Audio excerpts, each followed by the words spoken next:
So, magandang araw mga idol. Nandito tayo sa tinatawag nila na Mount Zion dito sa Occidental Mindoro. Kung saan ay makikita nyo mga idol yung hugis ng lupa. Ayan. Ayan mga idol. Makikita nyo yan kapag tag-init. Dahil kapag tag-ulan may mga damuyan o may mga halaman mga idol na nakatubo dyan. Medyo mainit pa ngayon mga idol. Ayan o. Makita nyo yung view ng bundok. Ayan o. Ayan mga idol. Kita nyo naman. Ayan. Ang view. Medyo mainit pa. Meron ding nag sightseeing doon sa kabilang bundok mga idol. Yun. I-zoom natin para makita. Doon sila. Siguro ito ay ano, mga magjuwa-juwa. Mamaya mga idol, lakit tayo dyan sa mataas na bundok ngayon para makita natin yung pinakang top view. Maganda sana ito drone kasi makita mo talaga yung top view. Yan mga idol. Mamaya mga idol, lakit tayo dun sa may bundok ngayon. May kawayan na yung mga idol. Yun ang pinakang nakikita ko pinakang mataas. Trik-trik kasi yan mga idol pag inakyat ng motor. Pag inakyat na ng motor mga idol, mabilis lang akyatin, pero yung pagbababa, kasi kita nyo naman yung mga pababa, ganito style lahat. Slope. Tapos diretso tayo dun sa bangin. Ako lang pala. So yan mga idol. Kung sinong nakakaalam ng parts na ito dito sa Occidental Mindoro, paki-comment naman dyan sa baba. Mamaya akyatin natin yung mataas na yun. Mga idol, tara. Ito na tayo mga idol, yung mataas kanina na tinuturo ko sa inyo. Akyatin natin to. Yung motor ko dito ko lang pinarking kasi medyo matirik. Mamaya ipapakita ko sa inyo yung daanan ng paakyat dito na ano, pang scrambler. O mga idol. Yan. Ito yung daanan. Oh. Pero kaya naman sana pagpaahon lang. Kaya lang ay pagpababa, siyempre mahirap na. Maganda yung nag-iingat. Ito yung mga trainer nila mga idol. Ayan o, mga pinaglalaro ng mga scrambler dito. Ayan mga idol. So ayan mga idol, makikita nyo na yung view dito. Ayan o. Ayan o. Mas tanaw dito yung view. Ayan. Ayan mga idol. Mini Chocolate Hills dito sa Occidental Mindoro. Yan.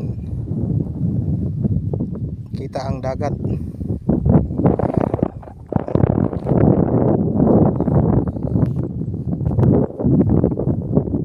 Makikita nyo mga idol. Yan. Maganda ang view pag tag-init. Pero may init pa talaga. Dapat pala pumunta ako dito ay medyo umaga o di kaya makulimlim. O mamayang hapon-hapon pa. Mga idol. Medyo against siya, ano yan, against the light yan. Sensyahan nyo na mga idol.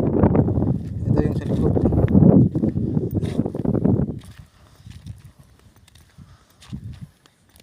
Ang mga tao doon, no?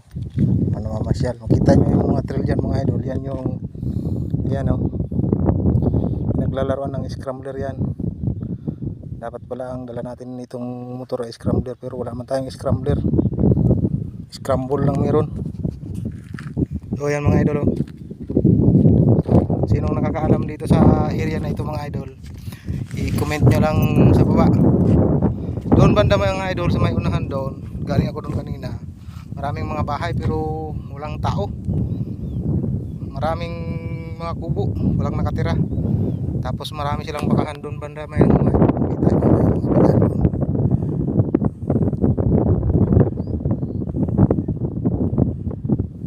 Yan mga idol, mga puti na yan, mga baka yan. Yan. Maganda yung view dito mga idol. Magano. Kaya lang medyo against the light tsaka. So yan, makikita yung malapit na sa bayan. Mga idol, yun naman yung bundok na yun na malayo, yung tinatawag nila People's Mountain. Yung parang anino na lang na yun. Yan. Tahan ko yung mamaya mga idol yung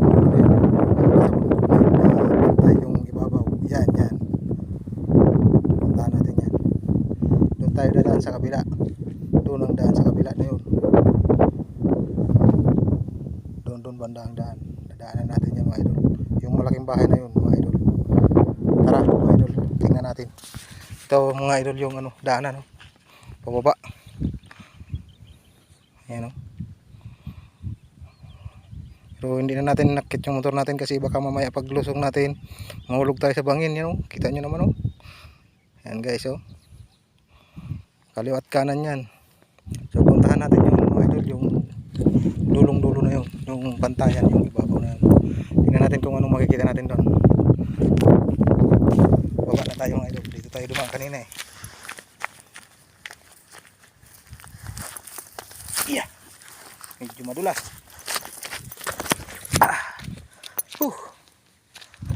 Tara guys, ano na tayo, punta natin yun sa kabila, pero iikot tayo nyan pag ganyan mga idol, doon sa simentadong daanan.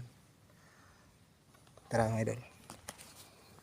So nandito na tayo mga idol, kaya lang ano, hindi tayo makapasok kasi private property pala yan.